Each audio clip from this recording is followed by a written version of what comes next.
Good morning, students. Welcome back to the class. Students, today we are going to have our 10th lecture on chapter Atoms and Nuclei. Children, as all of you know that in last video we discussed the binding energy per nucleon curve. और binding energy पर nucleon curve में आपने study किया था variation of binding energy per nucleon with mass number. वो curve से हमें ये पता चला था, उस कर्व से जो कर्व हमने लास्ट टाइम किया था. आई होप आपको अच्छे से समझ आया होगा. अगर नहीं आया तो आप एक बार फिर से वो वाला वीडियो देखिए, तभी आपको ये चीजें आगे आज के लेक्चर की चीजें समझ में आएंगी. अगर आप बीच में से कोई भी वीडियो उठा के देखोगे तो आपको कुछ भी समझ में नहीं आएगा. अगर आप कॉन्टिन्यूटी में वीडियो और सीरियल में वीडियोस देखोगे तभी आपको, क्योंकि टॉपिक्स के बीच में कनेक्टिविटी है और तभी आपको चीजें जो है वो कॉन्सेप्ट्स जो है वो क्लियर होंगे. तो जैसा कि हमने पिछले वीडियो में देखा कि उसमें आपने बाइंडिंग एनर्जी पर न्यूक्लियन कर्व ड्रॉ की थी and it was the basically the graph which we draw between binding energy पर न्यूक्लियन एंड मास नंबर. और उसमें हमने ये देखा, उसके रिजल्ट्स में हमने ये पाया कि फॉर लाइटर न्यूक्लियाई, यहाँ वो न्यूक्लियाई जिनका मास नंबर कम है उनकी बाइंडिंग एनर्जी पर न्यूक्लियन कम है. उसके बाद फ्रॉम नियर अबाउट 40 to 120 आप कह लो कि बाइंडिंग एनर्जी पर न्यूक्लियन जो है वो ऑलमोस्ट कांस्टेंट रहती है. विद आयरन की बाइंडिंग एनर्जी पर न्यूक्लियन सबसे ज्यादा है 8.8, और जैसे जैसे मास नंबर बढ़ता जाता है बाइंडिंग एनर्जी पर न्यूक्लियन कर्व जो है वो डिक्रीज हो जाती है. ठीक है, तो लाइटर न्यूक्लियाई के लिए भी कम है और जो जिनका मास नंबर ज्यादा है हैवी न्यूक्लियाई उनके लिए भी बाइंडिंग एनर्जी पर न्यूक्लियन कम है. और लास्ट टाइम हमने कैलकुलेशन करके भी देखा था कि बाइंडिंग एनर्जी पर न्यूक्लियन कम होने का मतलब क्या है. बाइंडिंग एनर्जी पर न्यूक्लियन कम होने का मतलब है कि आपको अगर उस न्यूक्लियस में से किसी न्यूक्लियन को सेपरेट करना है, एक सिंगल न्यूक्लियन को सेपरेट करना है, तो you need less amount of energy. तो जब हमें कम अमाउंट ऑफ एनर्जी की जरूरत है न्यूक्लियन को सेपरेट आउट करने की, so that it can move apart to a infinite distance, तो वो वाला न्यूक्लियस लेस स्टेबल है.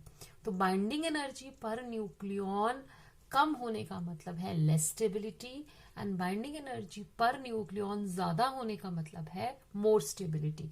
तो स्टेबिलिटी ऑफ न्यूक्लियस जो आज हम डिस्कस करने जा रहे हैं उसमें सबसे पहला फैक्टर क्या है कि अगर आपने किसी न्यूक्लियस की स्टेबिलिटी निकालनी है, डिटर्मिन करनी है, देखना है कि ये न्यूक्लियस स्टेबल है या नहीं है, तो सबसे पहले हमें उसकी बाइंडिंग एनर्जी पर न्यूक्लियन देखना है. अगर बाइंडिंग एनर्जी पर न्यूक्लियन कम है तो इट इज लेस स्टेबल. अगर बाइंडिंग एनर्जी पर न्यूक्लियन ज्यादा है तो इट इज मोर स्टेबल. ठीक है, सो बाइंडिंग एनर्जी पर nucleon is one of the criterion for finding the stability of the nucleus. तो first point stability of nucleus में आ गया कि it is directly proportional to binding energy per nucleon, so as high is binding energy per nucleon as high is its stability.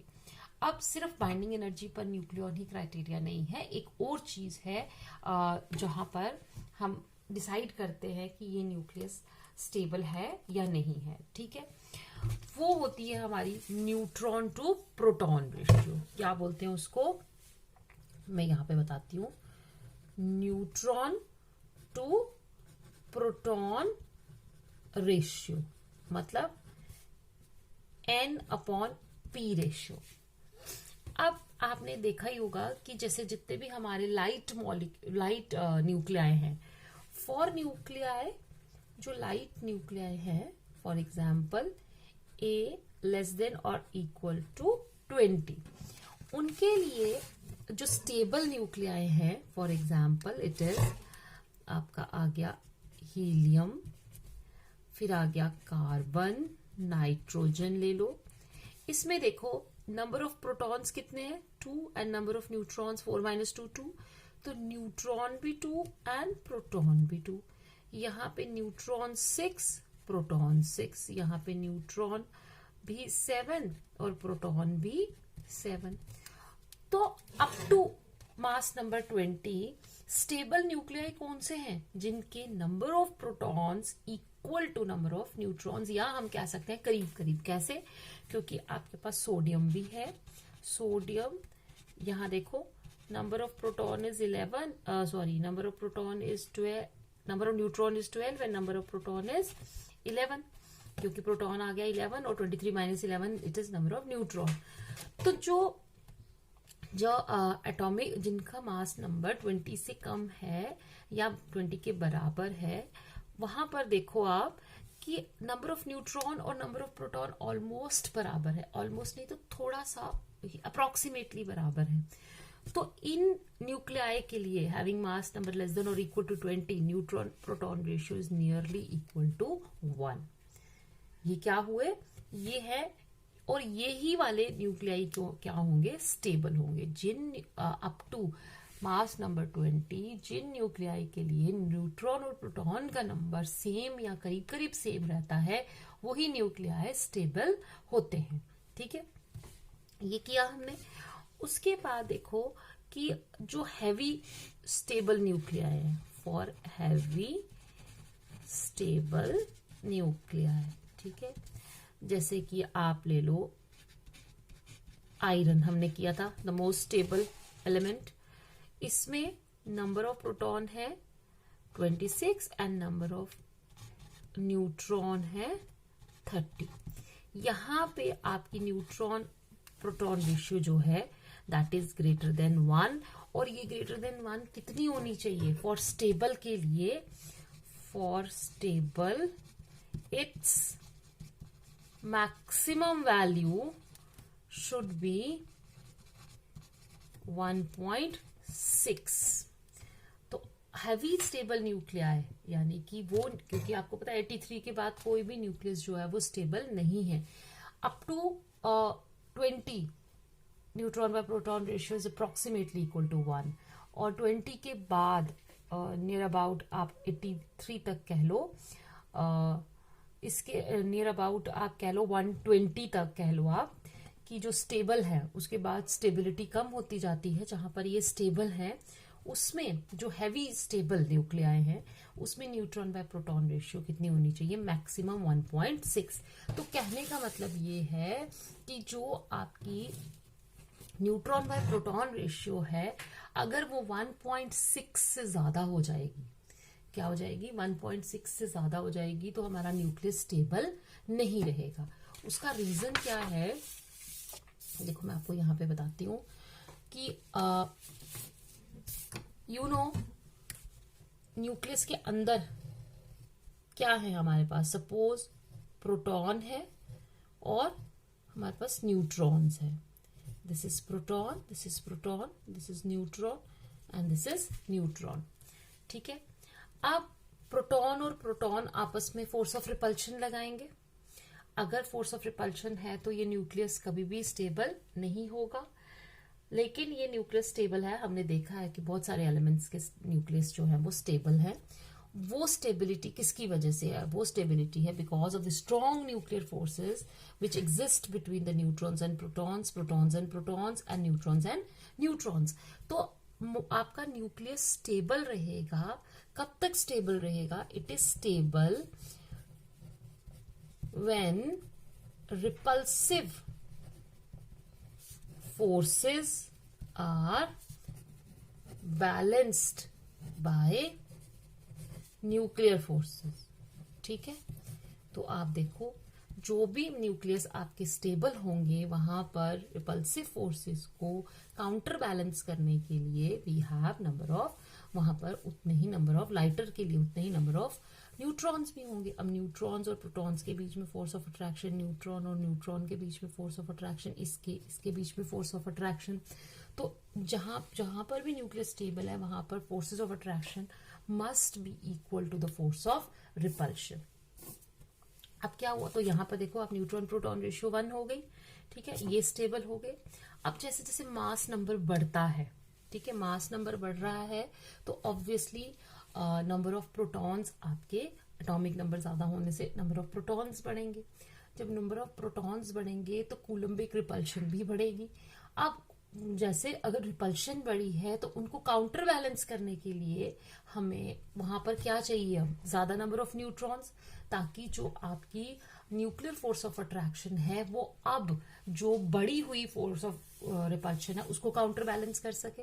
यहां पर balance हो रही है, जहां पर number of neutrons is equal to number of protons, वहां पर आपकी कूलम्बिक फोर्स और न्यूक्लियर फोर्सेस बैलेंस्ड है, इसलिए न्यूक्लियस स्टेबल है। जैसे एटॉमिक नंबर बढ़ जाता है तो नंबर ऑफ प्रोटॉन्स बढ़ जाते हैं, नंबर ऑफ प्रोटॉन्स बढ़ते हैं तो फोर्स ऑफ रिपल्शन बढ़ती है, फोर्स ऑफ रिपल्शन बढ़ती है तो उसको बैलेंस करने के लिए हमें अब ज्यादा नंबर ऑफ न्यूट्रॉन्स चाहिए, क्योंकि ज्यादा नंबर ऑफ न्यूट्रॉन्स होंगे तो न्यूक्लियर फोर्सेस भी बढ़ेंगी, तो आपकी न्यूट्रॉन बाय प्रोटॉन रेशियो जो है वो बढ़ जाती है। तो आपको हैवी न्यूक्लियस को स्टेबल करने के लिए, मतलब हैवी न्यूक्लियस कब तक स्टेबल है, जब तक उनकी न्यूट्रॉन बाय प्रोटॉन रेशियो कितनी है, 1.6, क्योंकि एक लिमिट है न्यूट्रॉन्स को न्यूक्लियस में प्लेस करने के लिए। हम एक तरफ कूलम्बिक फोर्स ऑफ रिपल्शन को बैलेंस करने के लिए न्यूट्रॉन्स जो है वे ऐड ऑन करे जा रहे हैं न्यूक्लियस में, लेकिन there must be some limit कि हम कितने न्यूट्रॉन्स ऐड करते हैं, क्योंकि जब आपका मास नंबर और ज्यादा बढ़ जाता है तो फिर अगेन योर न्यूक्लियस मतलब अनस्टेबल होना शुरू हो जाते हैं। Means for neutron by proton ratio greater than 1.6 the nucleus again becomes unstable. ठीक है, उसका रीजन क्या है कि more number of proton neutrons होंगे, मोर नंबर ऑफ न्यूट्रॉन्स आप ऐड कर रहे हो। ठीक है, जब जैसे अगर नंबर ऑफ प्रोटॉन्स बढ़ेंगे तो ऑब्वियसली आपको नंबर ऑफ न्यूट्रॉन्स ज्यादा करने पड़ेंगे। इट मींस लार्ज वॉल्यूम, ठीक है, ऑफ न्यूक्लियस। तो न्यूक्लियस की वॉल्यूम क्या कर रहे हो आप, बढ़ा रहे हो। लार्ज वॉल्यूम ऑफ न्यूक्लियस का मतलब क्या हुआ, लार्ज सेपरेशन बिटवीन न्यूक्लियॉन्स। तो न्यूक्लियॉन्स के बीच में ज्यादा सेपरेशन हो जाएगी। एज यू नो कि जो कूलम्बिक फोर्सेस हैं they are long range forces, ज्यादा दूर भी अगर न्यूक्लियॉन्स पड़े होंगे तो उनकी रिपल्शन पे कोई ज्यादा इफेक्ट नहीं पड़ेगा, नो इफेक्ट ऑन फोर्स। ठीक है, बट न्यूक्लियर फोर्स क्या है, they are short range forces, पहले भी हम पढ़ चुके हैं, they are short range forces. अगर न्यूक्लियॉन्स के बीच में डिस्टेंस बढ़ जाएगा तो दीज बिकम लेस इफेक्टिव, इनका इफेक्ट ही नहीं रहेगा। तो आपने न्यूट्रॉन्स तो एड ऑन किए, किसके लिए, कि वो कूलम्बिक फोर्स ऑफ रिपल्शन को काउंटर बैलेंस कर सके, लेकिन because of the short range nature of nuclear forces large separation पर दे बिकम लेस इफेक्टिव, और यहाँ पर न्यूक्लियर फोर्सेस का इफेक्ट नहीं पड़ेगा और कूलम्बिक फोर्सेस फिर से डोमिनेट करेंगी। तो फिर आपका न्यूक्लियस क्या हो गया, अनस्टेबल हो गया।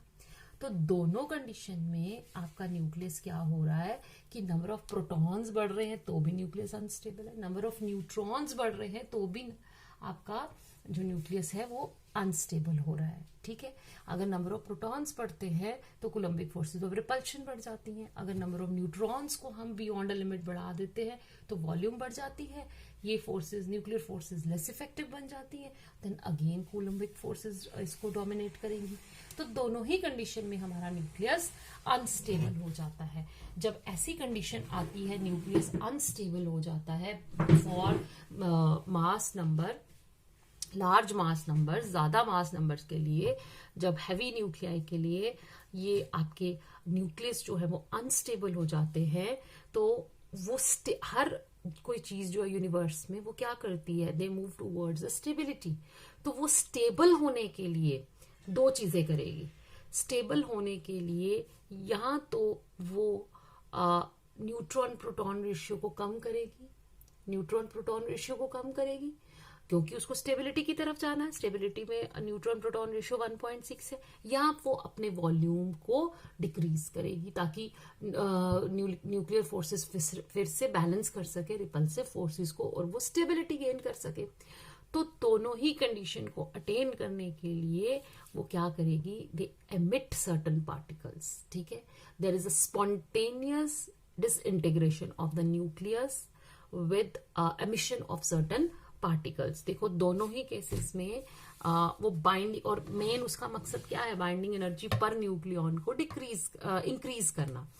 तो अगर आपका जो न्यूक्लियस है वो अल्फा पार्टिकल क्या करेगी, अल्फा पार्टिकल एमिट आउट करे, तो आप देखो अल्फा पार्टिकल हम पहले भी पढ़ चुके हैं, it is helium nucleus, it is 2 proton 2 neutron.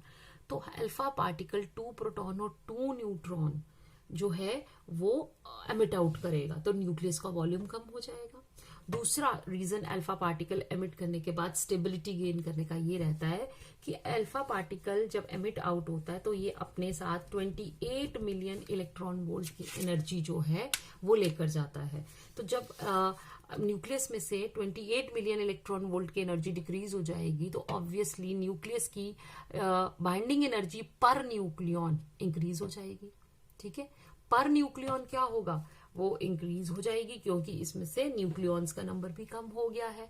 तो इस वजह से अल्फा पार्टिकल एमिट करने पर एक तो उसका वॉल्यूम कम हो जाएगा, वॉल्यूम कम होने पर again nuclear forces will come into effect, तो स्टेबिलिटी की तरफ जाएगा। दूसरा आता है हमारा कि वो क्या करेगा, बीटा पार्टिकल एमिट करेगा। बीटा पार्टिकल एमिट करने पर क्योंकि beta particle is electron, electron जो है वो न्यूक्लियस में नहीं पाया जाता है। न्यूक्लियस में अगर बीटा पार्टिकल न्यूक्लियस को एमिट आउट करना है तो उसको न्यूट्रॉन को ब्रेक करना पड़ेगा प्रोटॉन और इलेक्ट्रॉन के बीच में। तो जब प्रोटॉन ब्रेक हो गया और न्यूट्रॉन ब्रेक हो गया तो obviously the number of neutron reduces and number of proton increases. तो वहां पर क्या होगा, आपका न्यूट्रॉन प्रोटॉन रेशियो जो है वो डिक्रीज हो जाएगी and it will move towards 1.6, जिसकी वजह से वो स्टेबिलिटी की तरफ जाना शुरू हो जाएगा with the continuous emission of the beta particles. और गामा पार्टिकल निकलते हैं, जब भी अल्फा और बीटा पार्टिकल एमिट आउट होंगे तो उसके साथ गामा एमिशन जरूर होगा। तो आप देखोगे this spontaneous disintegration of the nucleus with the emission of alpha beta and gamma particles is nothing but it is radio activity. तो रेडियो एक्टिविटी का यहाँ ये जो सारा मैंने आपको स्टेबिलिटी का कॉन्सेप्ट दिया, ये सिर्फ इसलिए कि मैं आपको बता सकूं कि क्यों जो न्यूक्लियाई है वो रेडियो एक्टिविटी का फिनोमेना शो करते हैं। देखो अभी तक हमारे पास 2500 आइसोटोप्स जो हैं साइंटिस्ट आइसोलेट कर चुके हैं, मतलब they have been able to isolate the 2500 isotopes of certain elements. 2500 elements नहीं बल्कि कितने हमने अभी पीछे पढ़ा था कि हर एलिमेंट के आइसोटोप्स होते हैं। तो डिफरेंट एलिमेंट्स के 2500 आइसोटोप्स हमारे पास अभी आइसोलेट हो चुके हैं। They are available and some of them are stable and some of them are unstable. तो 2500 में से सिर्फ 260 एलिमेंट्स 260 आइसोटोप्स ऐसे हैं जो स्टेबल है, rest of them are not unstable, and radioactivity is the characteristic of unstable isotopes. Stable isotopes जो हैं वो नेचुरल रेडियो एक्टिविटी का फिनोमेना शो नहीं करते हैं। तो ये जो मैंने आपको पूरा स्टेबिलिटी का पूरी ये गाथा सुनाई, ये सिर्फ इसीलिए सुनाई कि आपको पता चले कि क्यों कुछ एलिमेंट्स रेडियो एक्टिविटी का फिनोमेना शो करते हैं, क्यों कुछ एलिमेंट्स के न्यूक्लियस में से alpha beta and gamma particles emit out होते हैं, क्योंकि वो अनस्टेबल है। और स्टेबिलिटी गेन करने के लिए वो या तो अपना वॉल्यूम कम करते हैं या न्यूट्रॉन बाय प्रोटॉन रेशियो को डिक्रीज करते हैं, जिसकी वजह से उसमें से कुछ पार्टिकल्स एमिट आउट होते हैं।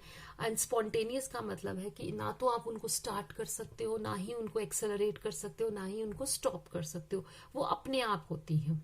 It is a statistical process. हम ये तो कंक्लूड कर सकते हैं, ये तो कह सकते हैं कि पर सेकंड कितने एटम्स कितने न्यूक्लियाई डिसइंटीग्रेट होने वाले हैं, मगर एट अ पर्टिकुलर इंस्टेंट कौन सा वाला न्यूक्लियाई डिसइंटीग्रेट होगा ये हम नहीं बता सकते। It is a matter of chance. वो खुद ब खुद ही, it is a statistical process. वो हमें पता नहीं चल सकता कि कौन सा एटम कौन से टाइम पर, कौन सा न्यूक्लियस कौन से टाइम पर डिसइंटीग्रेट, क्योंकि it is a process of disintegration of nucleus. तो रेडियो एक्टिविटी, आई होप आपको समझ आ गया होगा कि रेडियो एक्टिविटी का फिनोमेना क्यों सर्टन आइसोटोप्स जो हैं वो शो करते हैं। And radio activity was first of all discovered by Henri Becquerel. Henri Becquerel ने 1896 में यूरेनियम पोटेशियम सल्फेट का एक सॉल्ट लिया और उसको ब्लैक पेपर में रैप करके ड्रॉर में रखा, और उसको उसने सेपरेट किया उससे एक सिल्वर का प्लेट लगा के, और उसके पास उसने एक फोटोग्राफिक प्लेट रखी, मतलब कि सॉल्ट को फोटोग्राफिक प्लेट से के बीच में उसने एक सिल्वर प्लेट भी लगाई, ठीक है, और कुछ घंटे के लिए उसने उसको ड्रॉर में रख दिया।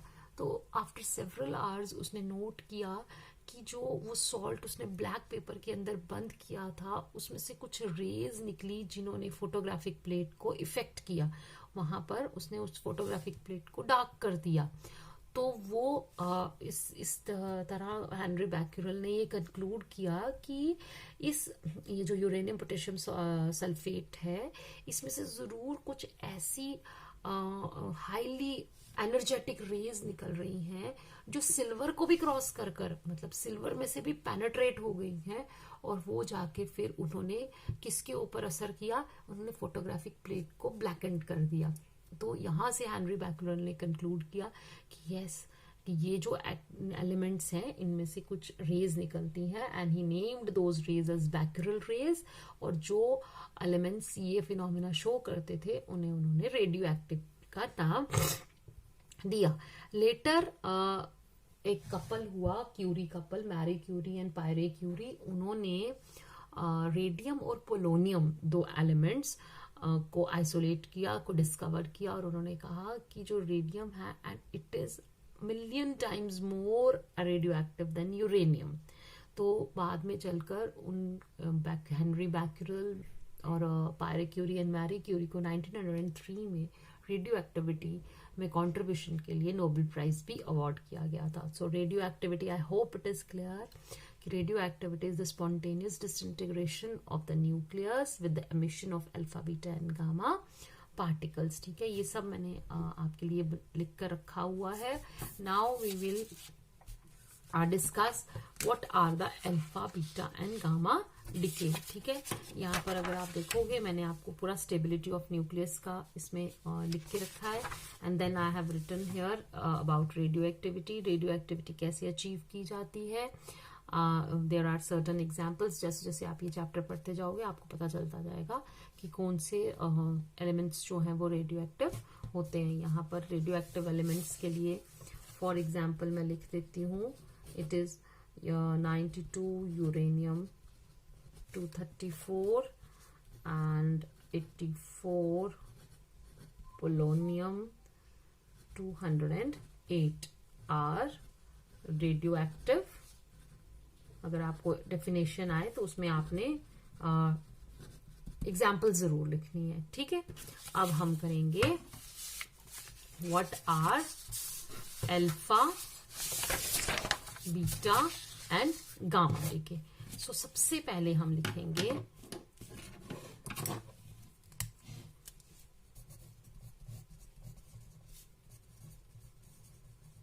What is alpha decay. ठीक है, अल्फा डीके क्या होता है? अल्फा पार्टिकल एवरीबडी नोज क्या है? Alpha particle is helium nucleus. ठीक है, alpha particle is nothing but it is the helium nucleus. So alpha decay में in alpha decay an alpha particle is emitted। Alpha particle emit होगा, तो you know alpha particle emit का मतलब होने का मतलब क्या है? Alpha particle has charge equal to 2e। ठीक है, and mass equal to 4 AMU, मतलब 4 मास 4 AMU mass and plus 2e charge ये कैरी आउट करता है। So when alpha particle is emitted, the atomic number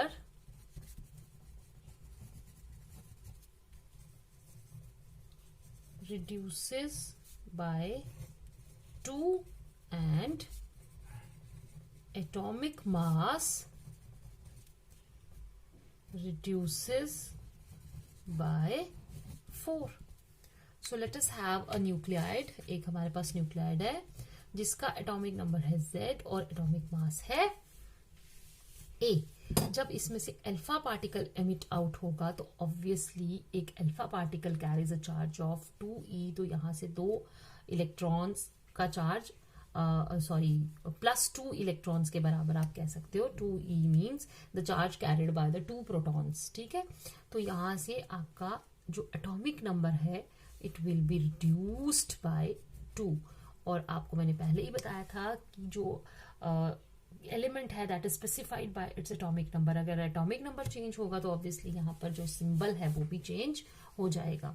तो ये रिड्यूस हो जाएगा to an element having the atomic number reduced by 2 और atomic mass यानी मास नंबर कितना कम होगा बाय 4. और क्या एमिट आउट होगा 2He4 प्लस यहाँ पर डिसइंटीग्रेशन एनर्जी भी इसके साथ रिलीज होगी. ठीक है, ये समझ में आ गया. अब हम लिखेंगे, मैं इसका एग्जाम्पल बताती हूँ बाद में आपको. The energy released that is disintegration energy is shared by, इसको बोलते हैं पेरेंट न्यूक्लियस, इसको बोलते हैं daughter nucleus. Is shared by the daughter nucleus and the alpha particle. ठीक है, the energy carried by the alpha particle remains constant for a particular radio nuclide. और देखो ये जो एनर्जी है इट डिपेंड्स अपॉन द ये जो radio active nuclide होगा. ठीक है, it depends on the radio active nuclide. ठीक है, और एक पर्टिकुलर न्यूक्लियाइड के लिए जो एनर्जी अल्फा पार्टिकल कैरी करता है इट रिमेन्स कांस्टेंट. ठीक है, इसका एग्जाम्पल हम करेंगे. For example 92 uranium 238 it emits out 90 thorium 234 plus energy. Then it is polonium 84 208, it gives us 82, it is lead. ठीक है, एंड यहां से 4 कम होगा 204. ये हमारे पास एग्जाम्पल्स हैं अल्फा डिके के. ठीक, नाउ कम्स बीटा डिके. अब हम number 1 is alpha decay and number 2 is beta decay. Now beta decay में आप देखना we have 2 types of beta decay. ठीक है, मैं यहां लिखूंगी we have 2 types of beta decay in the nucleus. Number 1 is negative beta decay.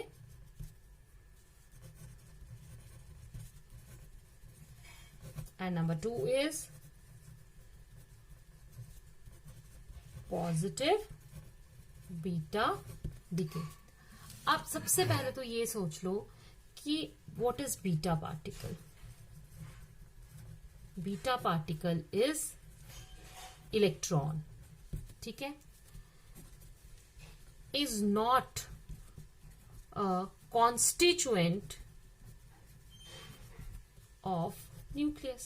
ठीक है, बीटा पार्टिकल क्या है? Electron, and electron is not a constituent of nucleus. तो फिर न्यूक्लियस के अंदर बीटा पार्टिकल कहां से आएगा?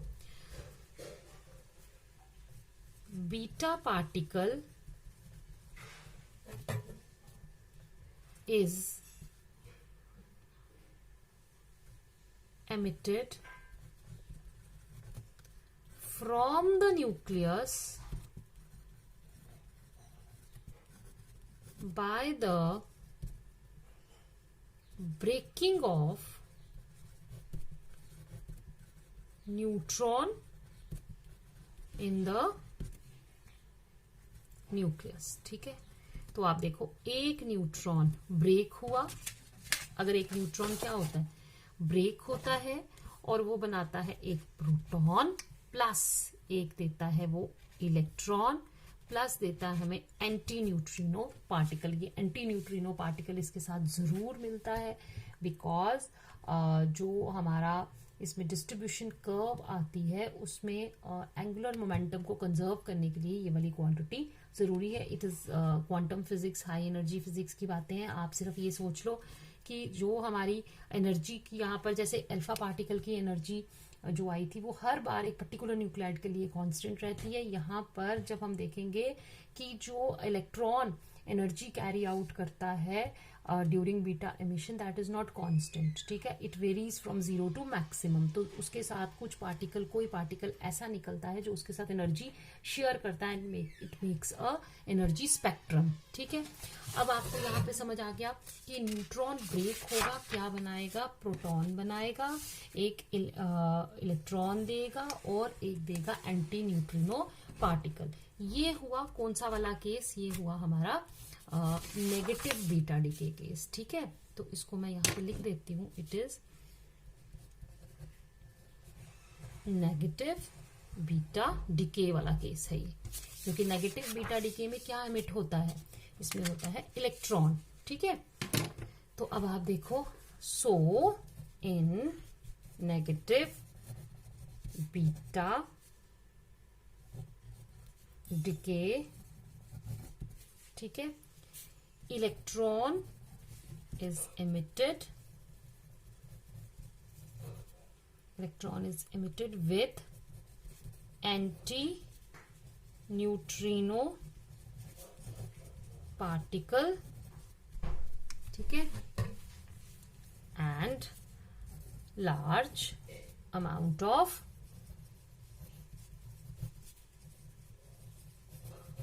energy.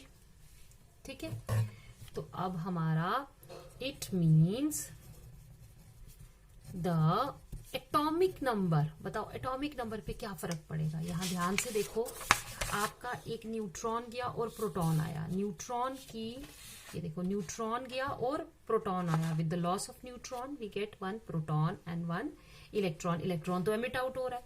अब न्यूट्रॉन का एटॉमिक नंबर में कोई कॉन्ट्रीब्यूशन नहीं है. ठीक है, लेकिन प्रोटॉन का एटॉमिक नंबर में कॉन्ट्रीब्यूशन है.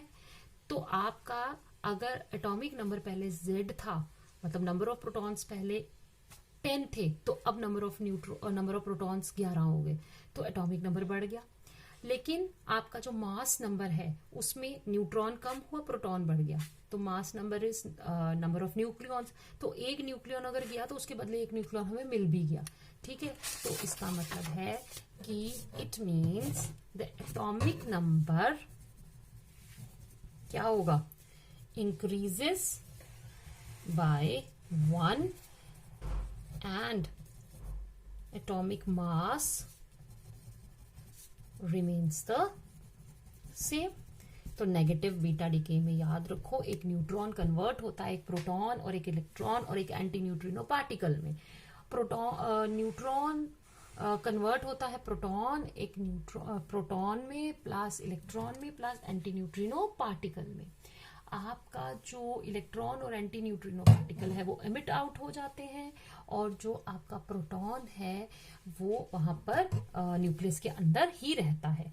तो एक न्यूट्रॉन का नुकसान होने पर हमें एक प्रोटॉन न्यूक्लियस के अंदर एक्स्ट्रा मिल गया. न्यूट्रॉन की कोई कंट्रीब्यूशन नहीं है एटॉमिक नंबर में, लेकिन प्रोटॉन की है, इसलिए एटॉमिक नंबर एक स्टेप बढ़ जाता है. और मास नंबर जो है that is the number of nucleon. Since यहाँ पर एक न्यूक्लियॉन का लॉस हो रहा है, एक न्यूक्लियॉन मिल रहा है, तो नंबर जो आपका मास नंबर है it remains the same. So for example अगर मेरे पास ये न्यूक्लियाइड है तो जो हमें बीटा मिशन के बाद न्यूक्लियाइड मिलेगा that will be Z+1 Y और A प्लस यहाँ पे electron plus antineutrino particle plus हमारे पास क्या आई, एनर्जी। ठीक है, this is our negative beta decay. अब मैं बात करूंगी पॉजिटिव बीटा डिके की। ठीक है, पॉजिटिव बीटा डिके में instead of electron we get positron. ठीक है, अब what is positron? It is an anti particle of electron, मतलब having charge +1 and mass equal to that of electron. Mass जो है वो इलेक्ट्रॉन के बराबर है और चार्ज जो है वो +1 के बराबर है। सो इट इज नॉट, गलती मत करना, positron is not a proton. Positron is different from proton because इसका मास प्रोटॉन के बराबर नहीं होता, लेकिन चार्ज जरूर प्रोटॉन के बराबर है। अलोंग विथ क्या निकलता है पॉजिट्रॉन के साथ? Along with neutrino. वहां पे एंटी न्यूट्रिनो निकल रहा था, यहाँ पे न्यूट्रिनो। तो this is anti particle of anti neutrino. ठीक है, अब सबसे पहले तो पॉजिट्रॉन को हमें क्रिएट करना पड़ेगा न्यूक्लियस के अंदर। तो इनसाइड द न्यूक्लियस क्या होता है? वहां पे क्या ब्रेक हुआ था? वहां पे हुआ था आपका न्यूट्रॉन। यहाँ पे क्या ब्रेक होगा? प्रोटॉन, क्योंकि प्रोटॉन आपको दे रहा है एक, यहाँ पर देगा अब आपको न्यूट्रॉन और एक देगा आपको क्या, यहाँ पर ये देगा पॉजिट्रॉन और ये देगा न्यूट्रॉन। क्योंकि इसका देखो 1-1 है ना, तो कंजर्वेशन से ये सेम रहना चाहिए मास और चार्ज।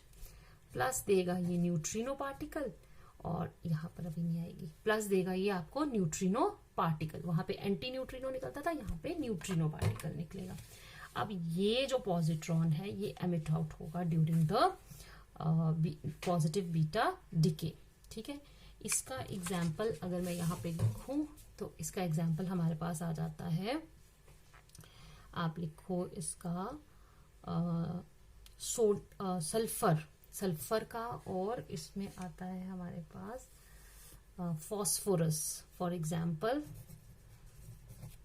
15 फॉस्फोरस 32। ठीक है, it gives you 16 sulphur 32 plus large amount of energy. ये इसका एग्जाम्पल आ गया। अब देखो इसमें फॉर पॉजिटिव बीटा डिके क्या होगा?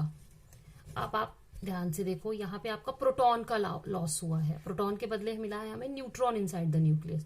तो प्रोटॉन का लॉस हुआ है, तो इसका मतलब है atomic number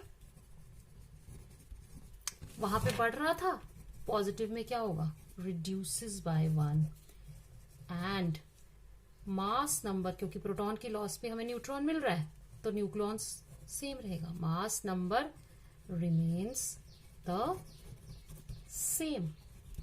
therefore x Z A कैसे लिखा जाएगा? z+1 y a प्लस निकला एक positron neutrino particles plus large amount of energy.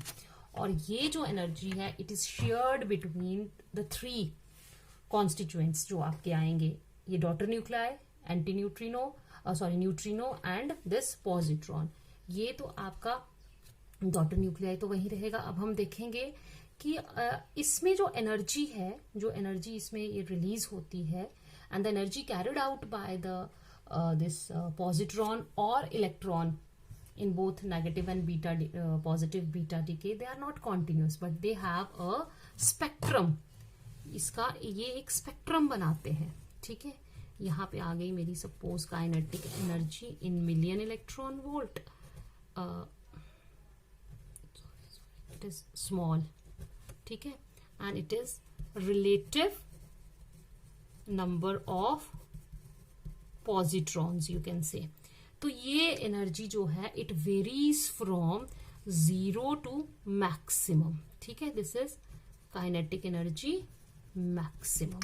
इसका मतलब है ये क्या बनता है हमारा, दिस इज एनर्जी स्पेक्ट्रम, यानी कि एनर्जी जो है वो वेरी करती है, energy carried out by the positron और the electron, it varies from 0 to maximum value. जब इसकी एनर्जी इलेक्ट्रॉन या पॉजिट्रॉन की एनर्जी मैक्सिमम होती है तो बाकी चीजों की एनर्जी जो है वो ऑलमोस्ट 0 के बराबर हो जाती है। ठीक है, so this is continuous energy spectrum. ये बनाता है इसमें कौन, वहां पर अल्फा पार्टिकल की एनर्जी फिक्स्ड रहती है फॉर ए पर्टिकुलर न्यूक्लियाइड, लेकिन बीटा डिके में जो एनर्जी पॉजिट्रॉन और इलेक्ट्रॉन कैरी करते हैं अपने साथ, they have a continuous energy spectrum. उनकी एनर्जी 0 से मैक्सिमम तक वेरी करती है, और जब इनकी एनर्जी 0 है तो बाकी के जो कॉन्स्टिट्यूएंट्स है they carry the maximum energy, और जब इलेक्ट्रॉन और पॉजिट्रॉन की एनर्जी मैक्सिमम है तो बाकियों की एनर्जी जो है वो 0, ऑलमोस्ट 0 के बराबर होती है। Then comes your gamma decay. Gamma decay क्या है, gamma particle has no charge no mass. ठीक है, अब गामा डिके हर बार होगा, जब अल्फा पार्टिकल डिके होगा, अल्फा पार्टिकल निकलेगा तब भी गामा पार्टिकल एमिट आउट होगा, जब बीटा डिके होगा तब भी गामा डिके होगा। तो no charge no, when alpha और beta particle is emitted out, ठीक है, the nucleus moves to the higher nuclear state and gets excited.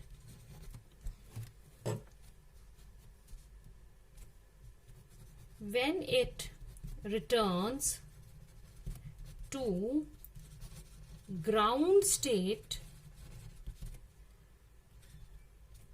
a gamma photon और gamma radiation, EM radiation of high frequency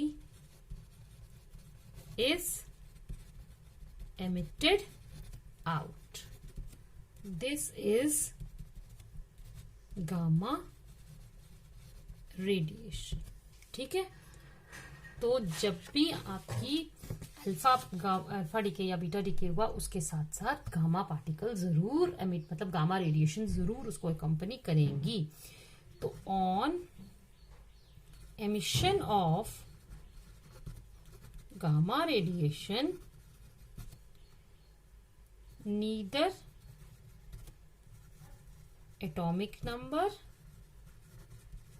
nor mass number change. Okay, समझ में आ गया आपको alpha beta and gamma decay. ये हमने अभी decays किए हैं। नेक्स्ट वीडियो में हम लोग इसकी प्रॉपर्टीज डिस्कस करेंगे। इंपॉर्टेंट क्वेश्चंस हैं। इसके बाद मैं आपको बताऊंगी किस टाइप के क्वेश्चंस जो है वो एग्जाम में पूछे जाते हैं। डोंट वरी, आप सिर्फ पढ़ते जाइए। क्वेश्चंस जो हैं वो मैं आपको उसके नोट्स भी भेजूंगी और आपको एक्सप्लेन भी करूंगी। So that's all for today. Good bye till my next video. Take care, stay home, stay safe.